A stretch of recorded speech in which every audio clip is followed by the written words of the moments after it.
With the 2024 NFL Draft in the books, where did the New York Giants roster improve and where does it still have ways to go?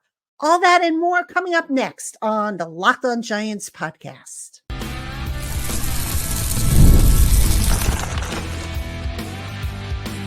You are Locked On Giants, your daily New York Giants podcast, part of the Locked On Podcast Network, your team every day. Today's episode of the Locked On Giants podcast is brought to you by Monopoly Go. I admit it, I have a competitive side, and it's a big fan of Monopoly Go, the mobile hit twist on the classic Monopoly. So join your friends and download Monopoly Go, now free on the App Store and on Google Play. Hello, New York Giant fans, and welcome to another edition of the Locked On Giants podcast, part of the Locked On Podcast family, your team every day. I'm your host, Patricia Traina, credential member of the New York Giants media for Locked On, as well as for Giants Country on the Fan Nation Network. You can find us at si.com/NFL/Giants. And welcome on in to my Blue Crew community members, my everydayers, my newcomers, and everybody in between. Thank you so much for spending part of your day with us here on the Locked On Giants podcast. And if you watch on YouTube, don't forget to subscribe to the channel, click the little notification bell, and of course, like the video. It all helps out. And speaking of Giants country, I have with me Coach Gene Clemons on today's show. We're going to talk about what the Giants did in the draft. We're going to kind of get an idea of where the roster is at and how far it still needs to go. So again, welcome on into everybody. And Coach Gene, welcome to you. Hey, thank you for having me. It's been a great weekend. We don't have to guess anymore. We don't have to play the what if games or if they do this or if they do that. Now we can really just focus on how this roster is being constructed, the pieces that they picked up over the draft, what they've already done in undrafted free agency, and then try to figure out where they still need to go in order to round out this roster. Absolutely. And Coach Gene, let's start with the draft class. Now, overall, I like it. I see what Joe Schoen did. I see what he didn't do. The picks themselves are all intriguing in some way, shape, or form. I think I like some picks better than the others. But what was your take on this class? Well, I do like the fact that Joe Schoen didn't succumb to the pressure of I need to grab a quarterback right now, knowing that he may not have had his choice of quarterback. If he didn't feel that Michael Penix Jr. was worthy of a top 6 pick, if he didn't feel as if JJ McCarthy was worth a top 6 pick, then it was too costly for him to try to move up. I really don't believe all of the stuff about they were ready to give up this king's ransom to go up and get Drake May. I just find it hard to believe that with what he ended up doing, that was a possibility. If he really wanted to do it, I believe that they would have gotten it done if that was the case. But I like the fact that he didn't panic. He held serve. I still, in my heart of hearts, believe that the play, because of how extremely rich this draft was in talent, that the opportunity to move down and collect more picks and fill out a couple areas would have been great. But you can't argue with getting who I believe is the number 1 receiver on the board at number 6. So you got the best player at their position, or at least the best potential player at their position coming out the draft, in my opinion. You can't be mad at that. What he did in the rest of the draft, I believe, was to fill needs that were left, but a lot of the talents that they acquired, they all have questions, right? And so I think it'll be interesting to see how they play these pieces. I think it'll be interesting to see how those pieces respond. Gene, when you look at what the Giants did, or actually what they didn't do besides drafting a quarterback, they did not draft any offensive linemen or defensive linemen. I believe the only team in this draft not to address the interior. So that meant they took positions from the outside in. Do you agree with that strategy? Well, it's tough when you only have, 6 draft picks, right? They had glaring needs, at least in their opinion, they had glaring needs on the perimeter they addressed a lot of the stuff on the interior through free agency. They brought in how many offensive linemen in free agency? 5, maybe 6.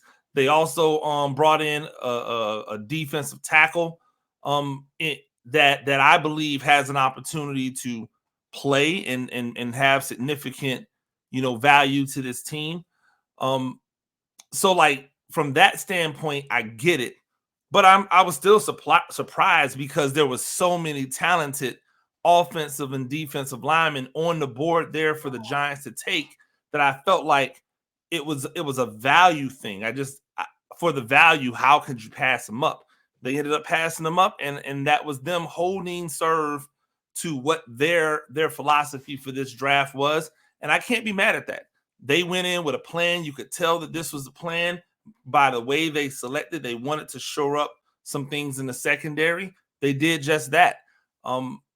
What'll be interesting now is how those like I said before, how those pieces are going to fit and where are they going to find the depth on the defensive line in the interior? Is it already on this team, or is there another move coming that we haven't seen yet?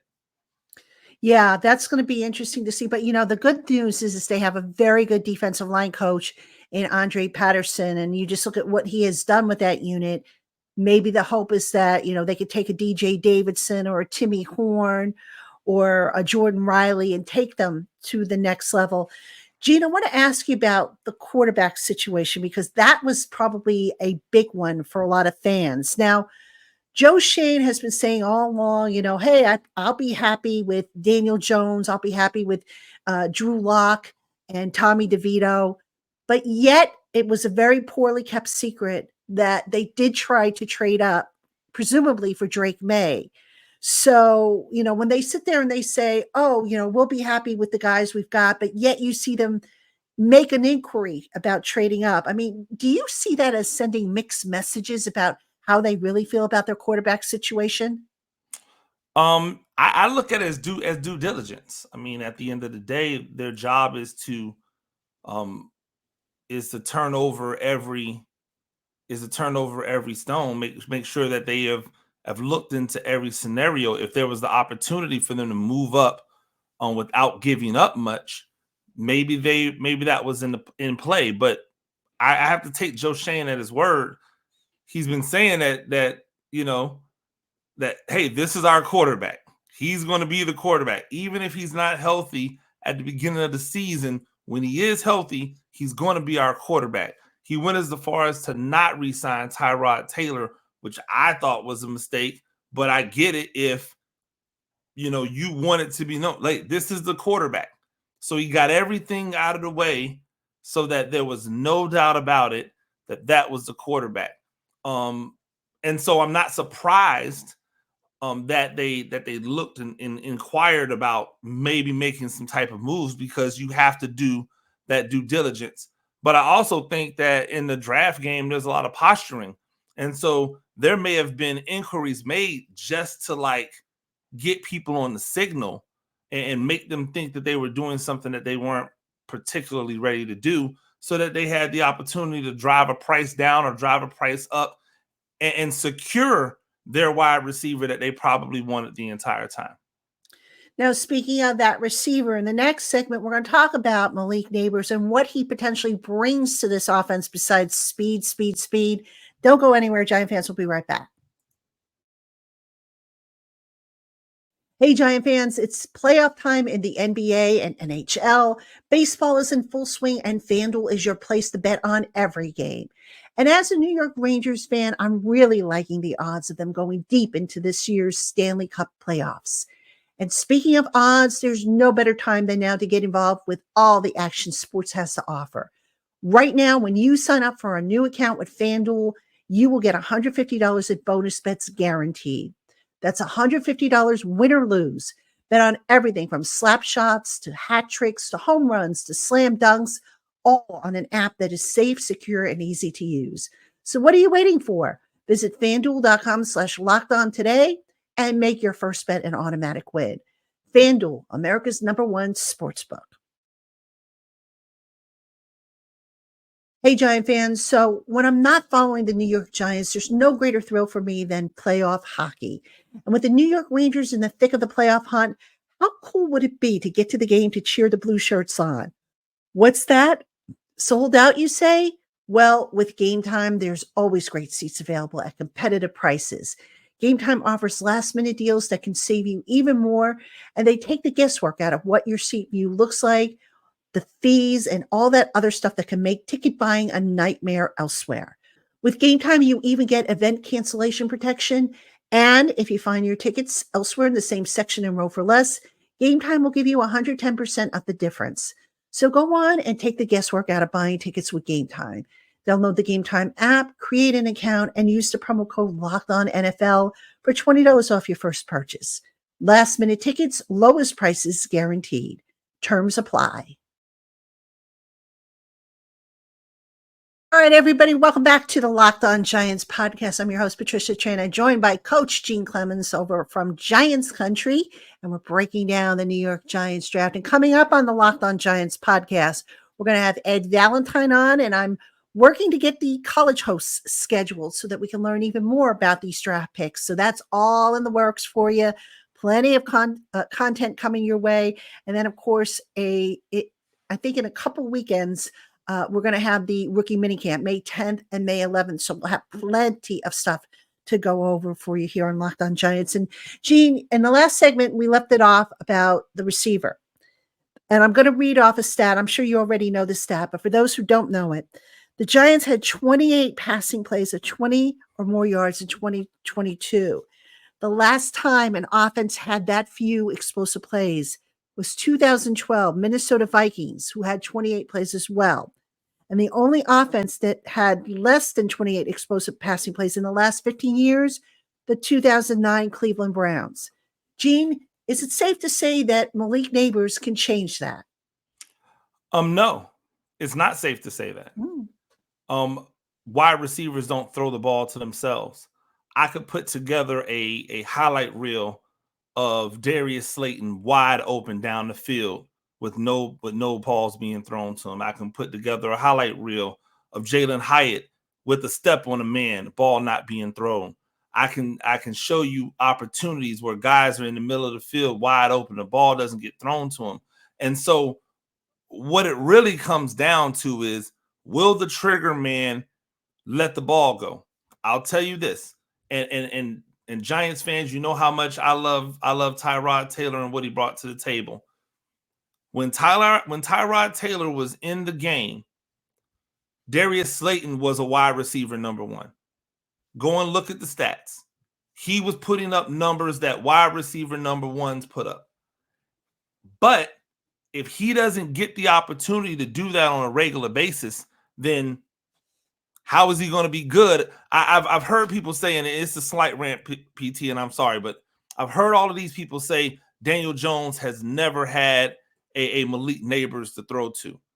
And I look at that as a slap in the face to what Darius Slayton has done, because Darius Slayton has never had a Joe Burrow or a Josh Allen or a Patrick Mahomes or Aaron Rodgers to throw to him. So it's not fair to put him in a category where you're saying that, well, this is a clear, definitive upgrade to what he brings to the table, because he's one of the fastest wide receivers in the NFL. Jalen Hyatt's one of the fastest wide receivers in the NFL. So explosion deep is not the problem on this receiving core. The problem is you got to be able to get them the ball. Now, what I do think Malik Neighbors offers that maybe Slayton and Hyatt, well, not maybe, that they don't offer, is you can throw Malik Neighbors like a screen pass and he can take it the distance. He's almost like your perfect marriage between what Wan'Dale Robinson can do and what Darius Slayton and Jalen Hyatt bring to the table. He has the ability to take the top off. He's deceptively fast because his gait is one that doesn't look like he's running fast until he's all of a sudden on you. But then you can throw it to him on a screen pass. He can make a guy miss and take it to the house. You can throw it to him on a shallow cross. He can turn it up, take it to the crib. You can throw it deep across the middle. He can make somebody miss, take it to the house. And so I think that dynamic is what makes it different. But I also hope that with the addition of him with these other receivers, it makes it more difficult for defenses to take all of the lanes away. And now you catch one of these guys who have an ability to take it the distance and now allow them to operate in space. And that's why I think you can see the value of Malik Neighbors take over is what he's able to do after the catch, not necessarily what he's able to do over the top. So then going back to your point then, sounds like you still have questions about the quarterback spot. It's the same questions because it's the same quarterback, right? Like we haven't seen anything different out of Daniel Jones, even in that 2022 season, where he had arguably his best season as a pro. There was not a whole bunch of deep shots being taken and him pushing the ball down the field. There were a lot of intermediate passes being thrown. Darius Slayton was eating on the intermediate. Richie James was eating on the intermediate. So those guys weren't necessarily like burning deep to get passes. We didn't see those deep passes open up where guys were getting hit with shots downfield until Tyrod Taylor came in and was catching it 1-2. I'm gonna let it go and watch my guy run by people. If Daniel Jones can get that consistently into his blood, I actually wrote up a piece on it.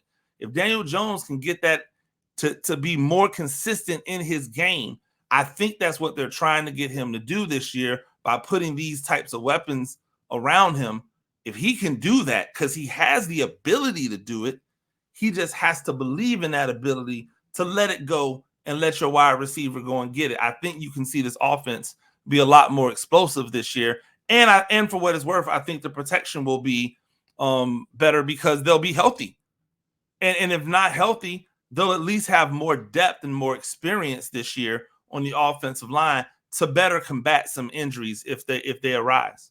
So basically, the Giants, what they've done is they've kind of eliminated more excuses for the Daniel Jones critics to lean on.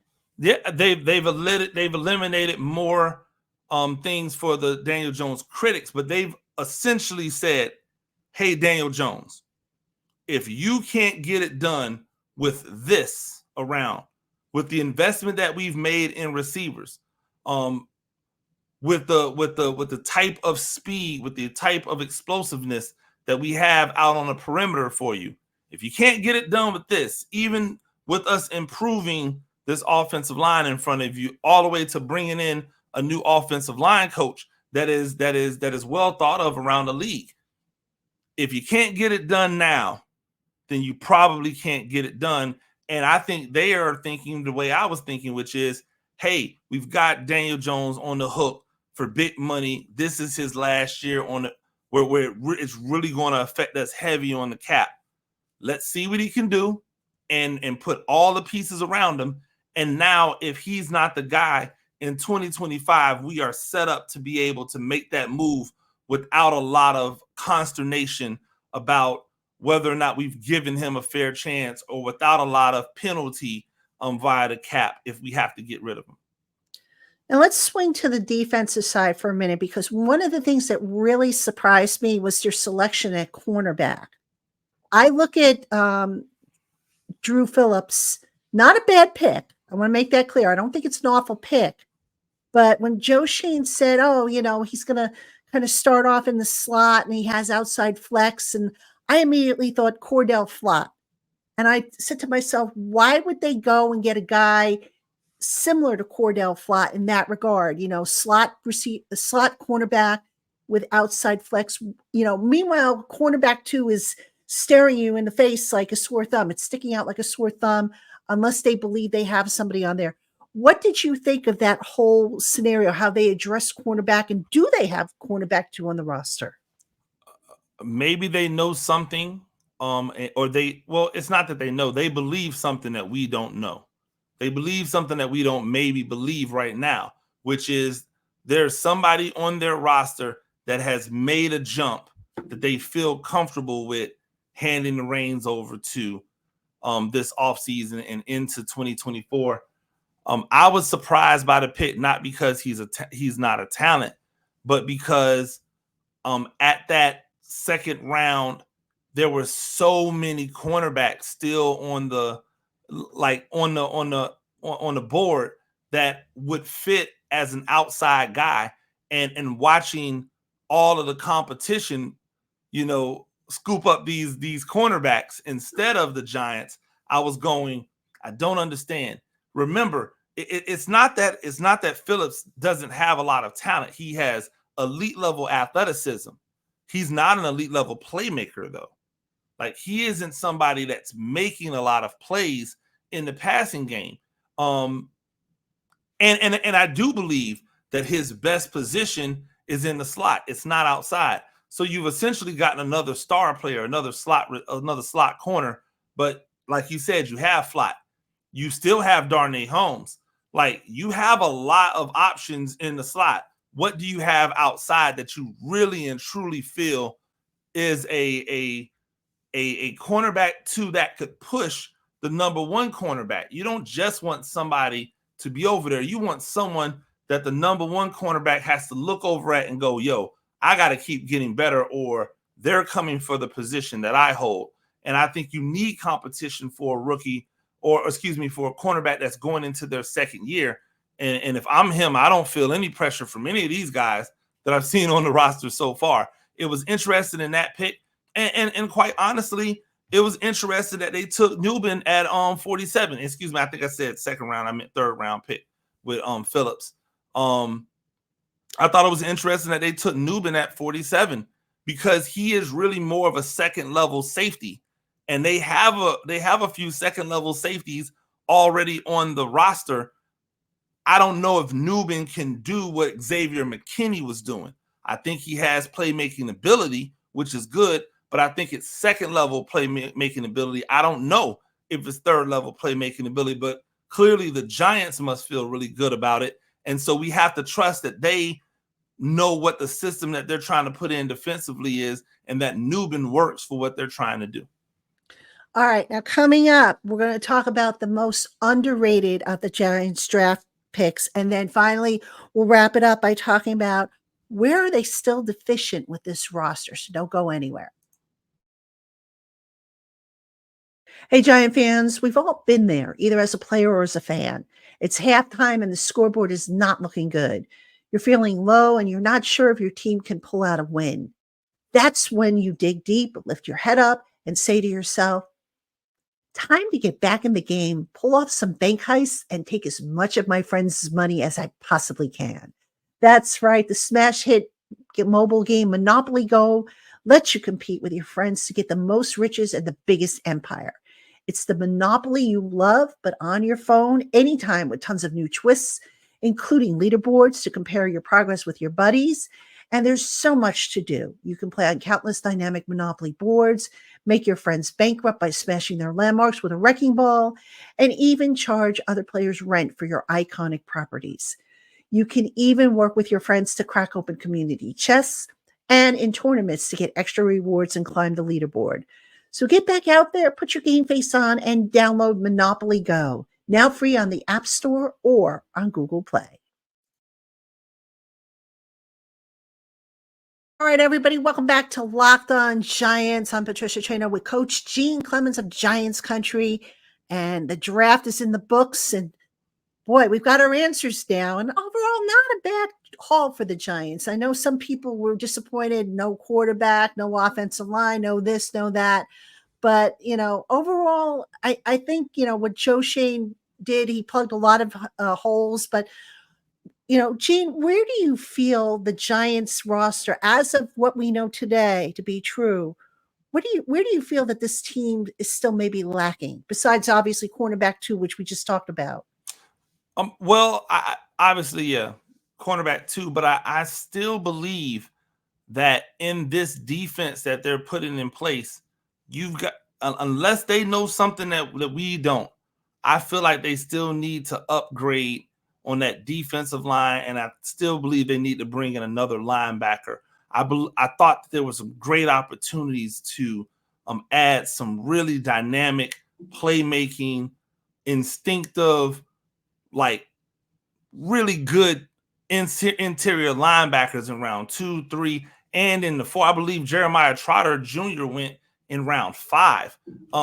The watching Philadelphia get Jeremiah Trotter Jr., I was just sitting there going, oh my gosh, like at one point I tweeted like, man, it's got to make a Giants fan nervous watching how Philadelphia like navigate this draft, because they had a fantastic draft. And that was one of those picks I was like, wow, that would have been a great pick for the Giants. I think interior defensive line is important, because if you're going to play that 1 technique, 3 technique, 4 front with your two edges screaming, you really need a dynamic 1 gap, 3 technique that can force the action up the middle along with Dexter Lawrence. It can't just be Lawrence doing it. So I don't know if that guy is on this team. I don't think that there is a dynamic 1 gap penetrator on this team. I think there's some guys who can hold their own, and that they are very similar in, they might be a 1 technique, they might be a 3 technique. They're kind of a hybrid, which worked well for what the defense was doing underneath Wink Martindale. But I don't know if it works as well when there's a legitimate like position and role that you have to play in the defense. So those are the 2 places defensively that I really thought they needed to address. And then obviously with offensive line, I was surprised that they didn't go after a legitimate tackle, like somebody who, that's what they've played, that's what they've been their entire life. They're a tackle, someone that could play on the right side, that has significant playing experience on the right side. I thought this was an extremely rich tackle draft class, where you could have gotten either starters all the way into round 2, maybe even round 3, and you could have gotten just guys who needed just a little bit of seasoning all the way into round 6. And they didn't address that. I was surprised by it, but again, I understand it, because they've spent so much money in the offseason on offensive line that they probably thought, hey, with these 6 picks, we've got to get a safety, we've got to get a corner. We addressed the linebacker, we addressed running back. And so like, I think that they moved in the way that they moved, and I like the draft from the standpoint of this. They got a lot of athleticism, they got a lot of explosiveness out of those draft picks, and I think that's going to help them. That's what their mindset was when they went into the draft. Gene, final question for you. You look at this draft class, only 6 members. Who's the one pick that we're really not talking about a whole lot that you think is very underrated, is going to have a bigger role than maybe a lot of us are anticipating? I think it's a sneaky good pick. Although I did think that there were a lot of running backs that they could have added, I think adding a guy like Tyrone Tracy Jr. is a sneaky good pick, because even though he's been in college for a long time, him as a running back, he's still a baby. His ceiling is so high, but what he brings immediately is legitimate kickoff return ability. And with this new with the new kickoff rules, I'm just telling you, people should get ready for the kickoff return to be an exciting play again. You remember back when people used to get excited for the kickoff because like there was an opportunity that someone was going to return the kick. And in recent years, since they moved the tee up and they put all of these different restrictions in place, they essentially killed a position. The kickoff returner like ceased to be important. But now with the new kickoff rules, that's an offensive play. And so you need somebody that is dynamic as a runner, but who also understands the return game. And a guy like Tyrone Tracy Jr. is that. Plus, he gives you added value as a pass receiver out the backfield.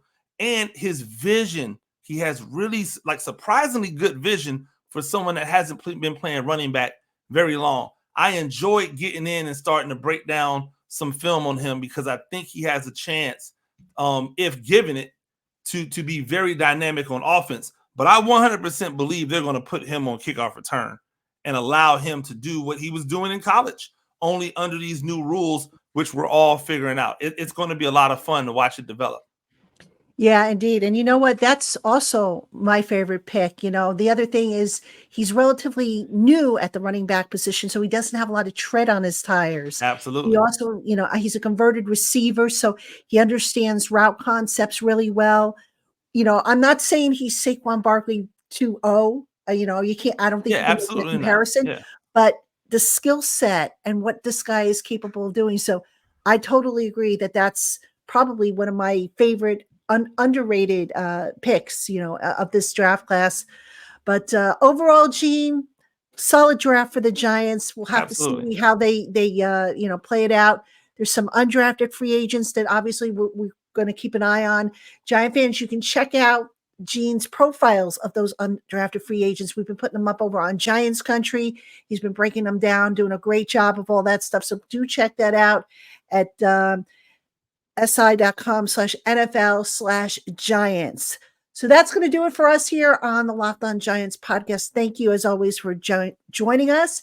We'll have Ed Valentine on the show coming up this week. We'll have hopefully our college hosts. Lots coming up. For Gene Clemons, I'm Patricia Traina. We will see you tomorrow, Giant fans.